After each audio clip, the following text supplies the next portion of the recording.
bàbá mímọ́ sọ̀kalẹ̀ wá ò fún mi lágbára. Wá pè mí mọ́, wá pè mí mọ́, wá pè mí mọ́. Ìrajà máa ń jàrí bá ìrajà máa sọ̀kalẹ̀ wá. Ẹ̀mí mímọ́ tí tù mí lára bí afẹ́fẹ́ òwúrọ̀ o.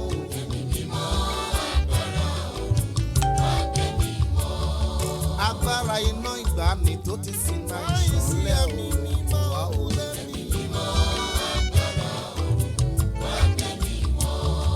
Ẹ̀mí tó wá bí ahọ́n iná tí ń kọ́ni tí ń tọ́ni wá o.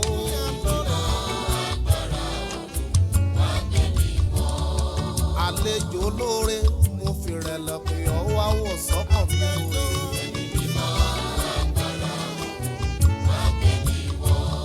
Ẹ̀mí mímọ́ olùtùnú sọ̀kan mi bí ibùgbé rẹ̀ wà gbàgbà. Ẹ̀mí mímọ́ agbára ọ̀run wá gbé mẹ́wọ̀.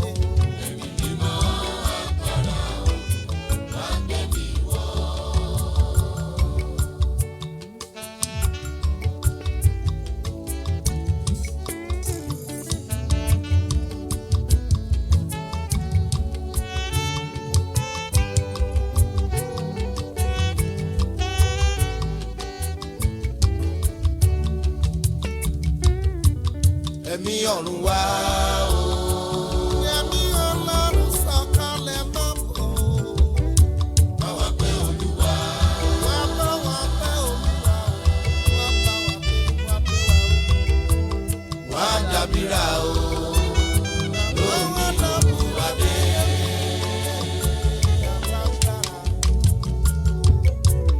Ẹ̀mí ọ̀run wá o. Ẹ̀mí ọ̀run sọ̀kalẹ̀ máa bọ̀. Bá wa pé Olúwa. Wá bá wa pé Olúwa. Wá dàbíra o. Lónìí Olúwa dé o. Ta ló ládàámọ̀ràn?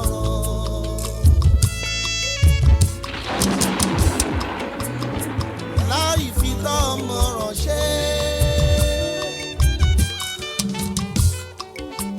Ta ló lè sọ̀rọ̀ yìí?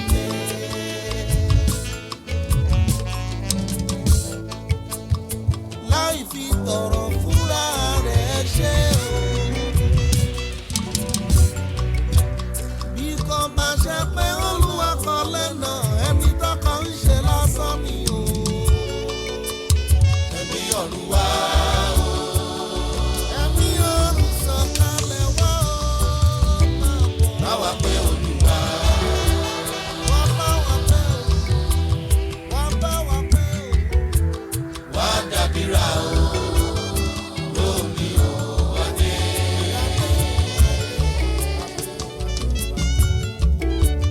Ẹ̀mí ọ̀run wá o. Ẹ̀mí ọ̀run sọ̀kalẹ̀ wá o máa bọ̀. Bá wa pé Olúwa.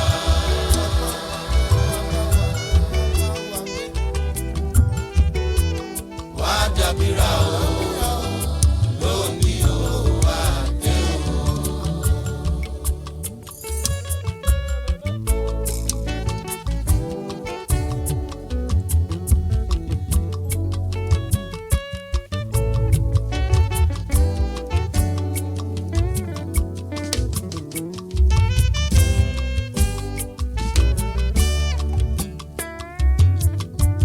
Kristi jọ̀wọ́ sọ̀kalẹ̀.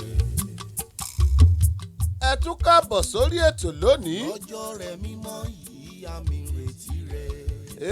Ètò Ṣọ́wọ́nyá lélẹ́yìí o láti Dayo Agboola rédíò TV. Kristi jọ̀wọ́ sọ̀kalẹ̀. Èélí kàbíkàbí ẹ̀mí ń lò mí ẹ̀mí sọ mí lẹ̀nà mò ń bọ̀. Ọjọ́ rẹ̀ mímọ́ yìí àmì ìrètí rẹ̀. A kú ọjọ́ òní o, òní ọjọ́ Tuesday. Ọjọ́ 22 oṣù kẹwàá ọdún 2019. Ẹ̀yin tí ẹ wà Maryland ẹ kú òjò fẹ́lifẹ́li. Ẹ̀yin tí ẹ wà ní California ẹ ti kú iná tí ń jó. Ẹ̀yin tí ẹ wà lórílẹ̀‐èdè Nàìjíríà ẹ kú flood àbí. Jésù ẹ má ti jọ́ sọ̀kalẹ̀ báyìí àwa àyànfẹ́ ṣàfẹ́rí rẹ̀ ṣùgbọ́n ẹ má ti jọ́ sọ̀kalẹ̀ báyìí ó lóun ò ní wá sílé kankan ò bá di kìrìsìtẹ́nì tán ó ló dìgbà tí yàrá kọ̀ọ̀kan bá di chọ́ọ̀chì kóhun ó tó wáyé àwa ni ẹjẹ́ tètè ṣe evangelism ẹjẹ́ tètè gbìyànjú ẹ̀ bàbá àrà rèé adìlérí ẹ mú tí ìbá ń gbórin yìí àmọ́ wọ Adédayọ̀ ara mi tọ́pá lórí wọ̀nyàn ní Adédayọ̀ Agboola ara orin ló ń jẹ́ bẹ́ẹ̀ ọ̀run rẹ̀ bàbá àrà ṣí ẹ̀kẹlẹ̀ bọ̀dẹ̀lẹ̀ yìí.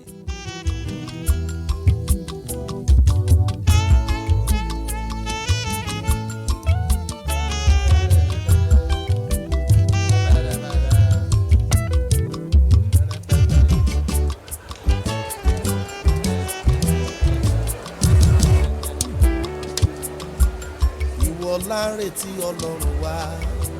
ọlọ́run ọba ìwọ là ń retí. kábíyèsí àtẹrẹrẹ kárí ayé àjàkárí ayé elédùmarè. ọba ọlọ́wọ́ gbọgbọrọ tí ń gbọmọ rẹ̀ nínú ọ̀fìn.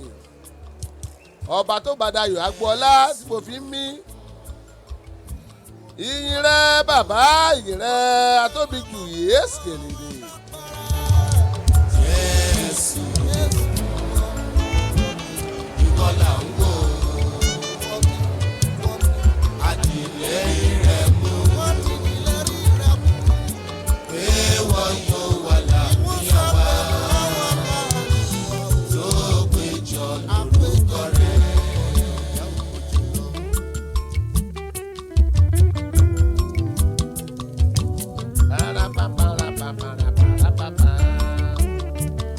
Orúkọ rẹ̀ nígbàlà tí àwa ń wá láti mọ̀. Orúkọ Olúwa nígbàlà táwa ń fẹ́ láti mọ̀. Bàbá àrà ó ṣeun.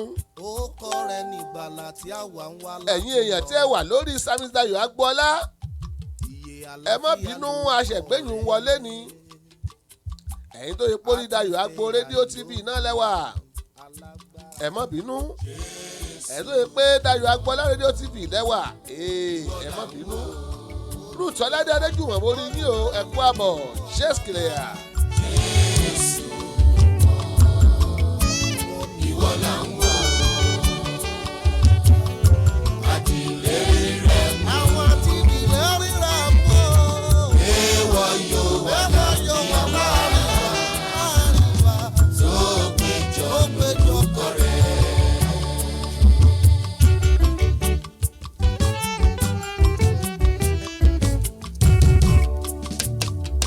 Àdàbà mímọ́ sọ̀kalẹ̀ wá o ẹ̀mí mímọ́ gbé mi wọ̀.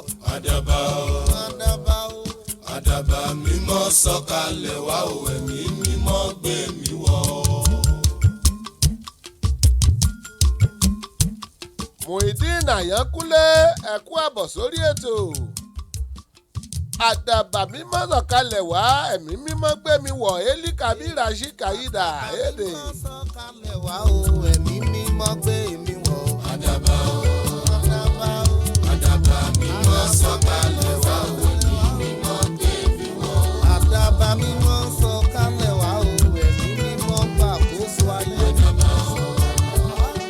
Àdàbà mímọ́ sọ̀kalẹ̀ wá o ẹ̀mí mímọ́ gbé mi wọ̀. Àdàbà mímọ́ sọ̀kalẹ̀ wá o ẹ̀mí mímọ́ ṣàánú mi. Àdàbà o. Àdàbà mímọ́ sọ̀kalẹ̀ wá o ẹ̀mí mímọ́ gbé mi wọ̀. Kọ ìfẹ́kúfẹ́ mímọ́ gidi. Bàbá yọ ìfẹ́kúfẹ́ kúrò lọ́kàn mi àdàbà mímọ́ gbé mi wọ̀. Mímọ́ sọ̀kalẹ̀ wá o ẹ̀mí mímọ́ gbé mi wọ̀. Fún mi nígbàgbọ́ tó lè sọ òkè gíga tilẹ̀ pẹ̀pẹ̀. Àdàbà o. Àdàbà mímọ́ sọ̀kalẹ̀ wá o ẹ̀mí mímọ́ gbé mi wọ̀. Wá fún mi nígbàgbọ́ tí ó sọ òkè nílẹ̀ tí ó sọ òkè ní pẹ̀tẹ́lẹ̀ bàbá. Yéé sàríbàyà. Sọ̀kalẹ̀ wá o ẹ̀mí mímọ́ gbé mi wọ̀. Ní tìjú mo jẹ́wọ́ ẹ̀ṣẹ̀ mi kàn fún mi nírètí ògo. Àdàbà o. Alágbára. Àdàbà mímọ́ sọ̀kalẹ̀ wá o ẹ̀mí mímọ́ gbé mi wọ̀. Olórí ẹlẹ́ṣẹ̀ ni mí o, torí ikú Jésù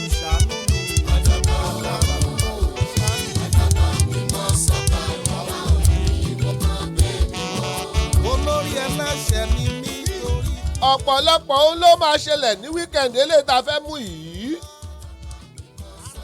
bẹ̀rẹ̀ láti Thursday, Friday, Saturday, Sunday.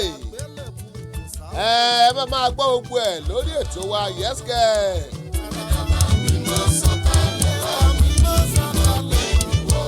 fún mi lẹ́rù mímọ́ kí n lè sá fún ìkẹ́kùn ẹ̀ṣẹ̀. àdàbà mímọ́.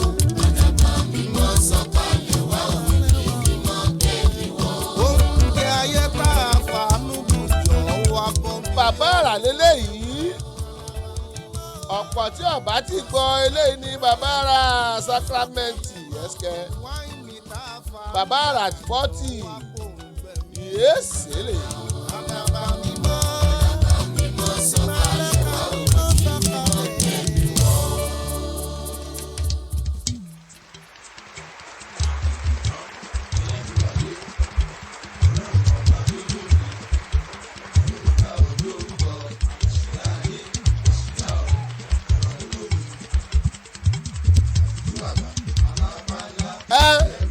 bàbá mi náà kí n ẹ tí ọba moríkì rẹ̀ ẹ jẹ́ wá kọ ẹ má bọ̀.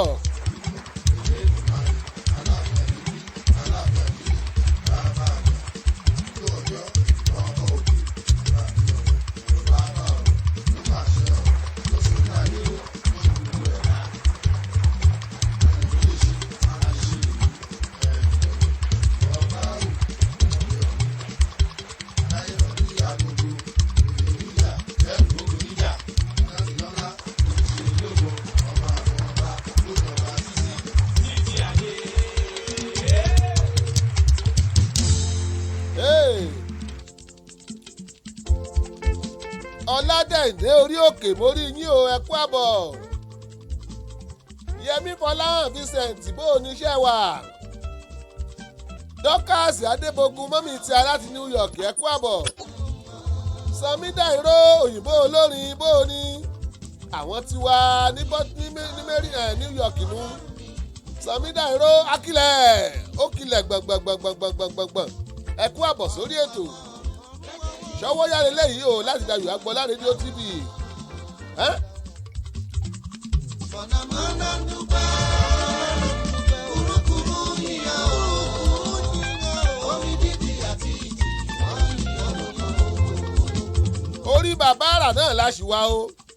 Fúnkẹ́ Thompson mórí bẹ́yìn náà ṣe ń wọlé ẹ̀kú àbọ̀ ṣáàfíà ní yẹ́sìkẹ́.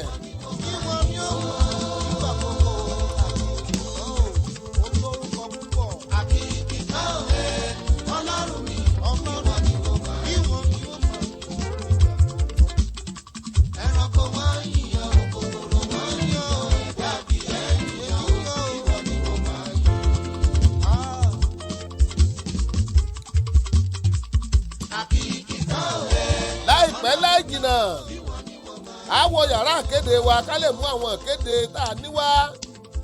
lẹ́yìn eléyìí a wá wọ abala ọ̀rọ̀ mímọ́ látòrí ìtẹ́ yẹ́sìkẹ́. Mahogany Deresel, I can see you. How you doing? Welcome to the show. oníṣòwò yálẹ̀ tó tí kálukú gbọ́ káàkiri àgbáláyé. Dayo Agboola rédíò TV ní rédíò TV tó yẹ pé àti ìkórú ẹ̀ ti rọ́kọ́ tètè bọ̀ọ̀lì kọ́. mọ̀rú lóògùn ẹrù o téèbó bá ru ọrùn ó wọ̀ ni. wọ́n ṣàmọ́ ti ní íńtánẹ́ẹ̀tì àti mọ́ ti ní fóònù ní tó bá ti ní fóònù báyìí yóò wọ yóò ra páláwọ̀ orí fóònù ẹ. tó o bá ní íńtánẹ́ẹ̀tì yóò ra páláwọ̀ orí íńtánẹ́ẹ̀tì ẹ. o ti gbọ́ bẹ̀yẹn ẹ ti gbọ́ bẹ̀yẹn Dayo Agboola rédíò TV yẹ́sìkẹ́.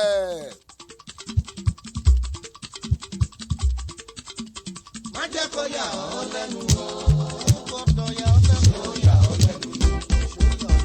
má jẹ́ kó yà ọ́ lẹ́nu o. ìpè Ọlọ́run pọ́n mi lé. ìpè Ọlọ́run gbé mi ga. ó yà ọ́ lẹ́nu o. má jẹ́ yà ọ́ lẹ́nu o. má jẹ́ kó yà ọ́ lẹ́nu o. ẹ má jẹ́ ó yà yín lẹ́nu. pé Dayo Agboola rédíò TV náà rèé ń bi tá a ti fi fóònù bẹ̀rẹ̀. tó yẹ pé àkọ́jú fóònù ẹ mọ̀ ríwà táwọn dìde láàmọ̀ yí fóònù lọ́rùn láàmọ̀ yí lápá bí láàmọ̀ kó gbajúbò kí fọ́nùbò má jẹ́ ọyọ̀ lẹ́nu o. bọ́lọ́run gbé wa sókè yẹ́sìkẹ́.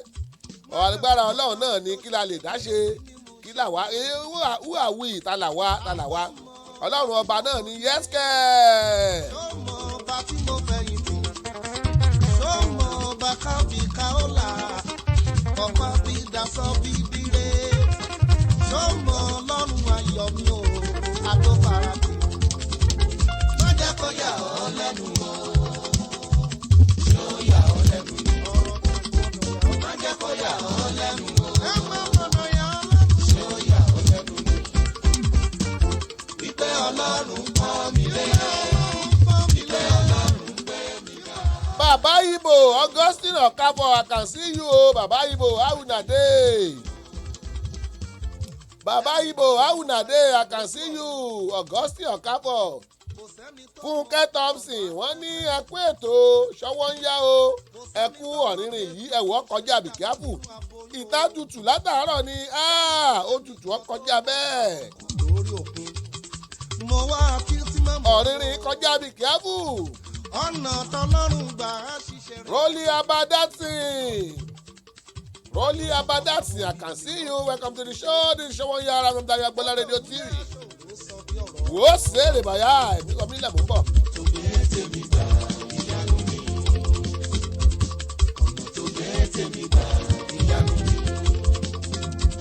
ó bá mi dójú tọ̀tá mi ọ̀tá mi ò ojú tèmi mọ́ ó ti gbéṣẹ́ ńlá lé lọ́wọ́ agbádá àbùkù kẹrẹtẹ ìlà ẹ̀tẹ́ ló fi dé lórí ó wá ń sáré kó lè dára láì mọ̀ pé ẹ̀fà ò lè dúró mọ́ ó ti lọ.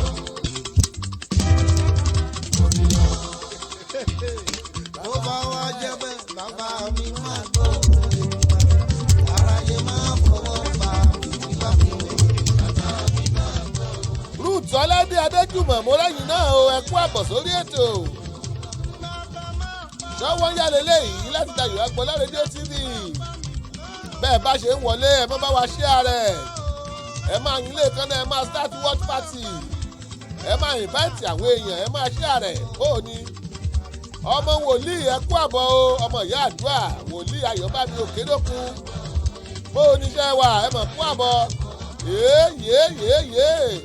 Ryan Sharif mo lẹ́yìn náà o. Ayọ̀bámi Òkèdókun wọ́n ní bless you sir I can see you yes go lè bà á dà.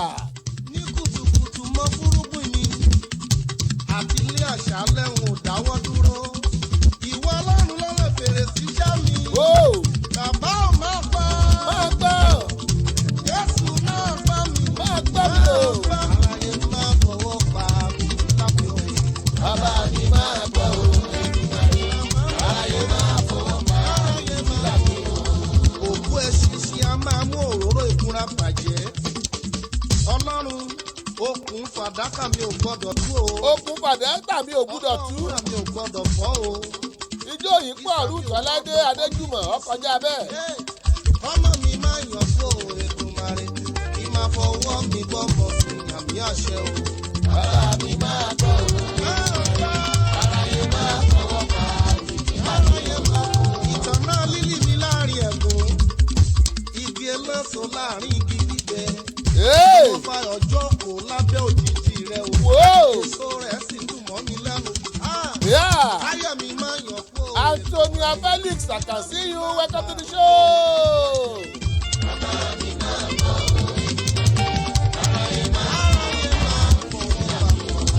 adé orí lọkọ lórí aya ẹ ti jọ ṣàdéhùn pé ẹjọ́ Mo ní bẹ́ẹ̀ bá ṣe ń wọlé ẹ máa bá wa share rẹ̀.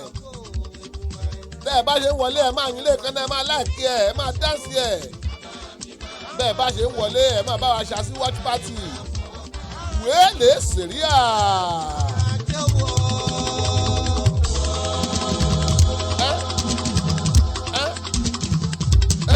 àjẹwò wọ́wọ́wọ́wọ́ Lẹ́yìn orin eléyìí á wọ yàrá àkéde. Tá a bá wá ti yàrá àkéde dé. Á wà sáré ṣá ọ̀rọ̀ mímọ́ látòrí ìtẹ́sí yẹ́sìkẹ̀. àìkú ọlẹ́mi o ayé mi dára wọlé oore ọ̀fẹ́ òun àdùn mi létí mi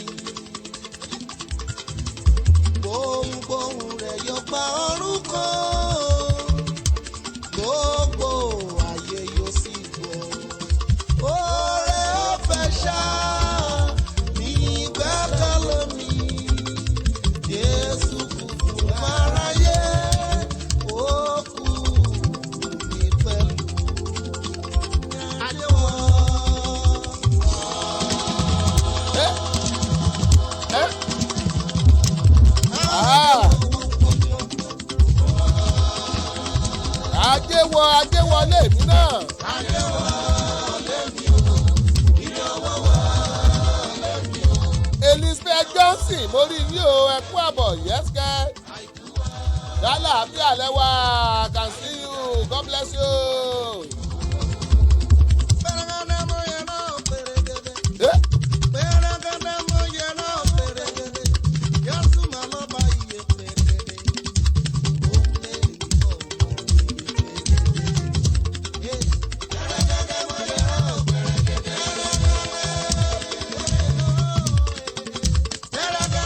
Bàbá Ràídù Dẹ̀gàn ní ẹ̀.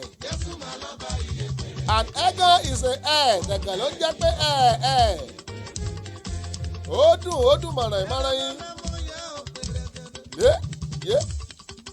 Ọjà ẹjẹ́ sáré wọ yàrá àkéde torí àdéjọ́ mú so lókùn.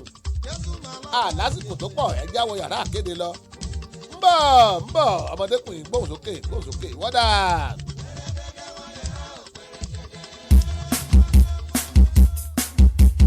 There is a company in America, everybody call it Pleasant Services.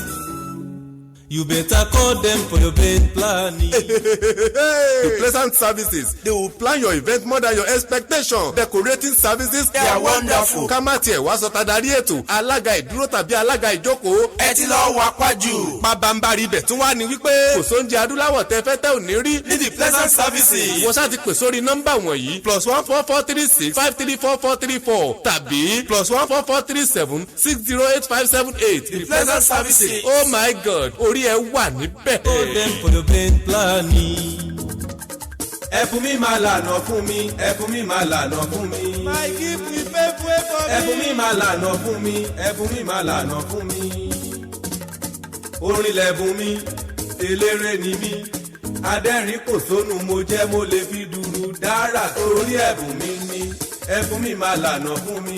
Ẹ̀bùn mi my gift a fantastic program àgbọ́túngbọ́ ètò bá bá ètò alárinrin ibi tẹ́ ó ti máa ṣalábàápàdé oríṣiríṣi ẹ̀dá tó lẹ́bùn tó ń lo ẹ̀bùn nínú ayé ní gbogbo ọjọ́ ajé Monday àti ọjọ́ ẹtì Friday ní Dayo Agboola Radio TV time 5 p.m. Upcoming artists can also come on the program to show their gift. Àǹfààní lálẹ́lẹ́ yìí fún gbogbo àṣẹ̀ṣẹ̀ dìde ẹlẹ́bùn tó fẹ́ kí gbogbo ayé rí ẹ̀bùn òun ní Dayo Agboola Radio TV agogo 5 ìrọ̀lẹ́ ni yóò máa wáyé ní gbogbo ọjọ́ Monday àtọjọ́ Friday. Ọ̀pọ̀ ló lẹ́bùn tó jẹ́ wípé wọ́n fi ń fọṣọ pọnmi gbálẹ̀ dáná nínú ilé ìdáná kó má bàa wá rí bẹ́ẹ̀. Ìwọ upcoming tó ń gbọ́ mi yọjú sí wọn lórí ètò ẹ̀bùn mi my gift ó wà interesting domi alágbàbọ̀rọ̀ gidi yungbayungba ẹ gbà bẹ́ẹ̀. Ẹ̀bùn mi máa lànà fún mi, ẹ̀bùn mi máa lànà fún mi. Gbogbo yín pátá ẹ kú ìyànjú, ẹ kú ìyànjú, ẹ kú ìyànjú, ẹ kú ìyànjú, ẹ kú ìyànjú, ẹ kú ìyànjú, ẹ kú ìyànjú, ẹ kú ìyànjú. Adéyànjú wa ládé, àmì Ọlọ́run Adéyànjú wa ládé o. Ọlọ́run Adéyànjú wa ládé o. Adéyànjú wa ládé o. Bẹ́nìyàn bá jí ní kùtùkùtù òwúrọ̀ fẹ́ rí mọ́njò. Tó gba bí iṣẹ́ òòjọ́ rẹ̀ lọ. Irú wọn là á kí pọ́ kú ìyànjú. Nítorí ọwọ́ alápọn la ó mú sanra. Òtítọ́ ni wípé kìràkìtà ò dọ́là. Ká ṣiṣẹ́ bí ẹrú ò dá nǹkan kan. Ọlọ́run ọba ni kó déyànjú wa ládé. Ní gbogbo ọjọ́ Àlàmísì Thursday. Ní agogo 4 ìrọ̀lẹ́. 4 p.m. Ní kẹ́ ẹ máa pàdé ọmọ yín ọ̀rẹ́ yín olólùfẹ́ yín. Ìbíyẹmí ọmọ Òrówọlé AIJ. Lórí ètò yín ètò wa. Ẹ kú ìyànjú. Ètò tí gbogbo ayé ń gbóríyìn fún. Lórí Dayo Agboola Radio TV lágogo 4 ìrọ̀lẹ́ ọjọ́ Thursday tọ̀sẹ̀ yìí. Ẹ ò gbọ́dọ̀ miss ẹ̀. Ọlọ́run Adéyànjú wa ládé o. Adéyànjú wa ládé o. For sound and quality production, Babalonta Studio is the best. For sound and quality production, Babalonta Studio is the best. Oh. Babalonta Production, the ultimate in audio visual.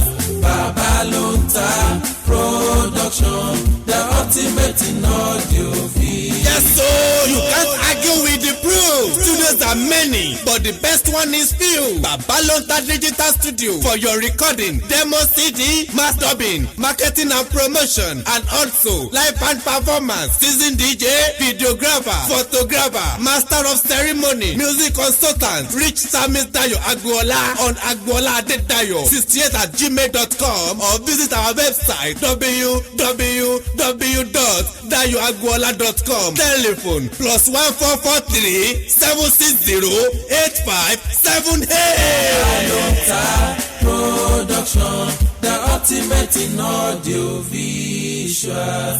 Babalonta Production, the ultimate in audio visual. Òótọ́ ni bẹ́ẹ̀ náà ló kúkú rí ẹtú jẹ́ ń sáǹpù ọmọ eléré ọ̀dẹ. Ètò ayọ́ka lẹ́tọ̀ ètò tó ń kàn ní lọ́gbọ́n kàn ní lẹ́kọ̀ọ́ fún ní lóye pẹ̀lú èdè abínibí bàbá wa. Gbọ́ngbọ́n kan sì ó ládùn nínú tó bá ti da agogo 5 rọ̀lẹ́ nílùú Amẹ́ríkà. Tó bá jẹ́ Nàìjíríà ńkọ́ agogo 11 lẹ́ni lọ́dọ̀ títí wa 10 lẹ́ni nílùú United Kingdom. Ní gbogbo ọjọ́ Àlàmísì tọ́sídẹ̀ẹ́ ẹ jẹ́ ká jọ mọ́ gbọ́. Dayo Agboola rédíò TV níbẹ̀lẹ́ ò ti máa jẹ̀gbá ládùn ètò. Ìjàpá bùkélé ọmọ ẹ̀ ń tẹ́wọ́ o. Ìjàpá bá ń fọmọ rẹ̀ lésì. Ó lé mi àmọ́ buyan ní nǹkan wà máa pè mí láhùn. Ọláìdé ọ̀rọ̀ pọ̀ o. Ọmọ wọn nílùú gbọ̀ngàn olúfì. Ó káre tó ṣe bí ọmọ ahun. Ẹ̀yin àyànfẹ́ mo lẹ́ ògbérin àbẹ́ ògbérin. Orin ẹ̀ lérí bá dà ń lọmọ rẹ̀ gbé. Ẹ mọ̀ wípé Ọláìdédé ọ̀rọ̀ pọ̀ mọ̀mọ́ rẹ o àyọkàrè. Ọláìdédé ọ̀rọ̀ pọ̀ mọ̀mọ́ rẹ o àyọkàrè. Ọláìdédé ọ̀rọ̀ pọ̀ mọ̀mọ́ rẹ o àyọkàrè. Ọláìdédé ọ̀rọ̀ pọ̀ mọ̀mọ́ rẹ o àyọkàrè. Ọláìdédé. Òótọ́ ni bẹ́ẹ̀ náà ló kúkú rí Dayo Agboola rédíò TV lẹ́yìn tí màmá jẹ̀gbá ládùn ètò.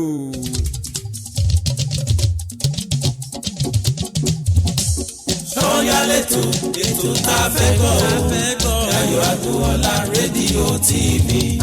Sọ́yà lẹ́tọ̀ ètò tá a fẹ́ gbọ́ Dayo Agboola rédíò TV. Every Monday ti Friday látọjọ́ Ajé lọ́jọ́ Jímọ̀ ni o. Sọ́yà lẹ́tọ̀ ètò tá a fẹ́ gbọ́ Dayo Agboola rédíò TV. Sọ́yà yìí o ètò tó lóyin ládùn olówó ọjà kájẹ́bù gbàjẹ́ olówó ọjà tàbóhunkóhun ẹ pè Dayo Agboola sórí nọ́mbà rẹ̀ +144 376 08578. Sọ́yà lẹ́tọ̀ ètò tá a fẹ́ gbọ́ o Dayo Agboola rédíò TV. Sọ́yà yìí o ètò tó lóyin ládùn olówó ọjà kájẹ́bù gbàjẹ́. Ẹ wo Sọ́wọ́yá lẹ́tọ̀ ètò tó ń datẹ́gùn láàmú Sọ́wọ́yá lẹ́tọ̀ ètò tẹ́ ń gbọ́ lọ́wọ́lọ́wọ́.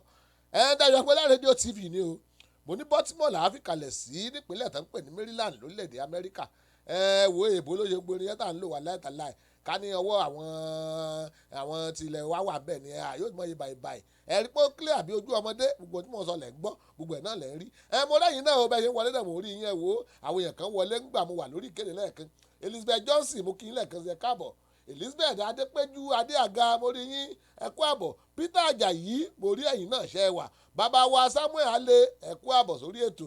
Michael Ọmọtọ́ṣọ́ mo rẹ́yìn náà o ṣáláàfíà ní gbogbo yín wà I can see you I can see you I can see you. Ẹ wo ẹjẹ́ sáré rọ̀ṣì wọ abala ọ̀rọ̀ mímọ́ látòrí ìtẹ́ kó tó di pé a mú ètò yìí wá síbi kòńkòndó ká tó parí ẹ̀ ṣùgbọ́n kó tó di pé mo ṣàwọ̀ ẹgbẹ́ agbórin ọ̀rẹ́ mi Délé Thomas ó yẹ gbélé jáde ní ó ní ẹ bó ló ti pè náà ìṣèbù àbí ebu god.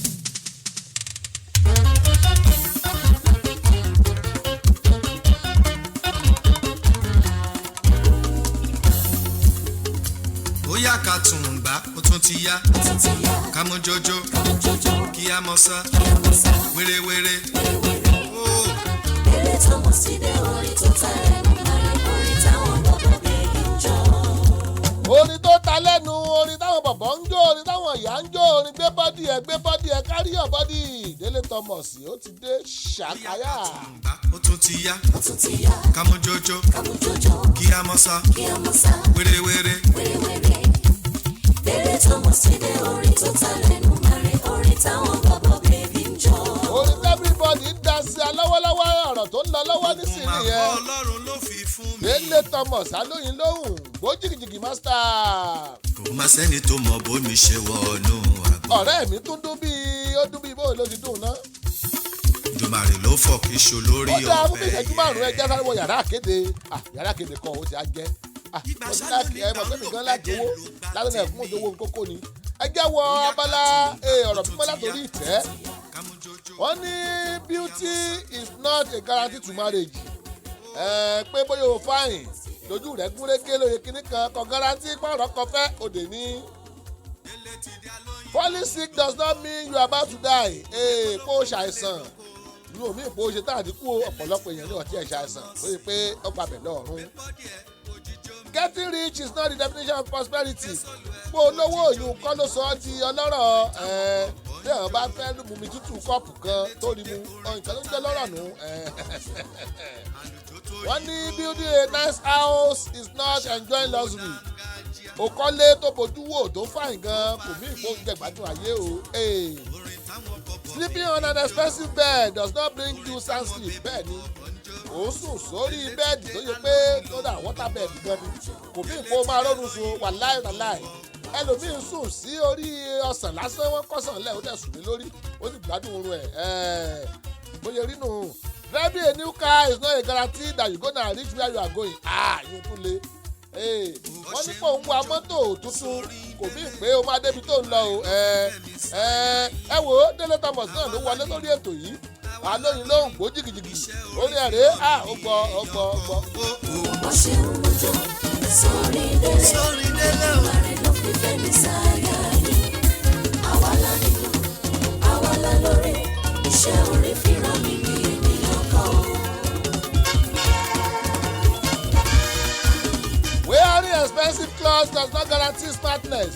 Pò wọṣọ tó lówó lọ́wọ́ tó lówó lórí pé kò ní kó fit rẹ gan.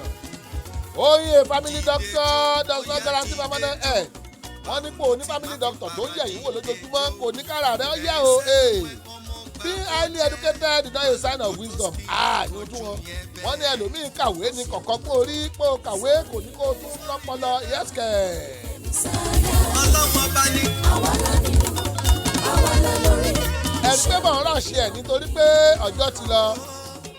Marry a rich guy does not guarantee happy marriage. Òrọ́kùnrin kan tó lówó ọ̀wárẹ̀ fẹ́ kò mí pé kí ẹbí rẹ̀ ó dùn o kò mí pé kí ìyàwó rẹ̀ ó lárinrin kò mí pé kí bó ṣe ń bọ́kọ rẹ̀ gbé kó dùn yẹ́sìkẹ́. Àlùjọ ti dé agbétanà dànù. Winning an argument does not mean that you are correct. Ọ̀pọ̀lọpọ̀ lọ́ọ̀yà tó ṣe pé oúnjẹ ń win ni ẹ̀ kò mí pé wọ́n win ni kò mí pé àwọn náà correct. Bí máa nà Ọ̀yọ́ State chapter àmúrẹ́yìn náà mo rí bẹ́ẹ̀ ṣe ń wọlé ẹ̀kú àbọ̀ ṣàlàáfíà lẹ́wà. Orin Délé Thomas náà lẹ́ ń gbọ́ lọ́wọ́ yìí láti Dayo Agboola rédíò TV Baltimore lábìkalẹ̀ sí ní Maryland lórílẹ̀‐èdè Amẹ́ríkà ẹgbà. Tí mo bá kọrin tèmi tí mo bá pèdè ara tí mo bá kọrin tèmi tí mo bá pèdè ara àwọn tèmi tán dà mọ̀ àwọn tèmi tán rí gbọ́ o. Tó bá borí tí lọ́wọ́ ní ìjọ. Tó bẹ̀rẹ̀ jó ni. Olórí Délé Thomas oyin ni. Tó bá borí tí Ẹ wò ó ẹ ń bá bọ́mi ìṣanwó bóúnjẹ o ẹ ń bá wá bóre ọ̀fẹ́ ń kọ́ ìyún gbàdúrà yìí tẹ́ ẹ báyìí náà ní jóun àdúpẹ́ lọ́wọ́ èyí tó yẹ pé ó rí agolo òkúta kan wo amọ̀ pé tí wọ́n rí bẹ́ẹ̀ tó bá rí tírélà àgbàdo wà láìtàlá ìyọ́ ọ̀jẹ̀ tán ni àdúpẹ́ lọ́wọ́ yẹn àtẹ̀jẹ́ ń wá o ẹ̀yìn tá a rí àtẹ̀yìn tá a rí gbogbo yín la kí àdúpẹ́ lọ́wọ́ thank God gan ẹ wo ẹ jẹ́ pàdé tó bá tún di lọ́la lórí ètò wa ètò yìí nìṣọ́wọ́ ń yá bẹ́ẹ̀ ṣe ń gbádùn orin Délé Thomas lọ yìí ẹ máa gbádùn ẹ̀ lọ Abíọ́dún Òjó mo lẹ́yìn náà o ẹ̀kú àbọ̀ pọ̀ ẹ wo ojú tàbí wò mí yẹn ò ní fọ́ etí tàbí gbọ́ mi ò ní di àwa la mọ̀ máa wà ẹ̀yìn la mọ̀ bá o ire kó wọn bá gbogbo wa ó dàbọ̀. pèdè ara tí mo bá kọrin tèmi tí mo bá pèdè ara àwọn tèmi tán dàmọ̀ àwọn tèmi tán rí èmi kọ́. tó dàmọ̀ mo rí gbọ́. tọ́ba kórè tí wàá wá dìde jọ olórin délé tó mọ̀ sí bóyá ni tọ́ba kórè tí wàá wá dìde ó yẹ jọ jóná. olórin délé tó mọ̀ sí ìwọ̀wọ̀.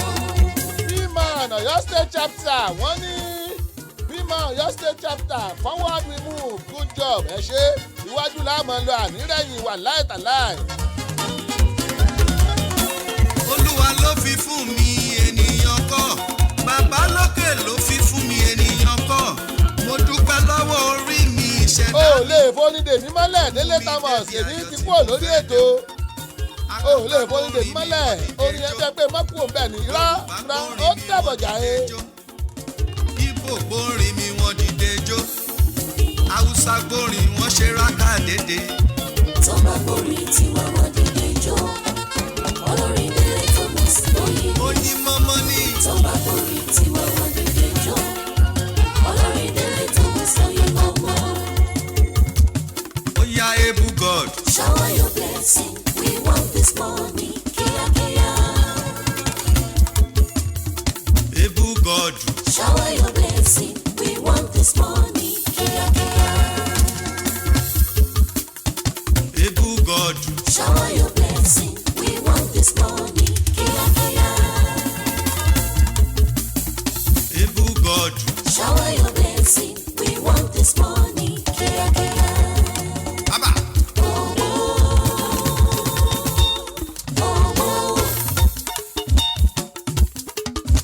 Hey.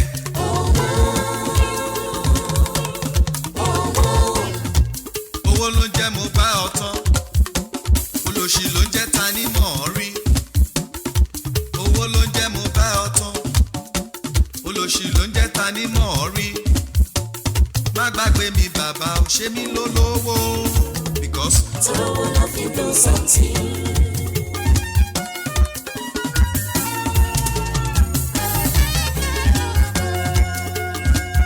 ó yá ebu God. Shower your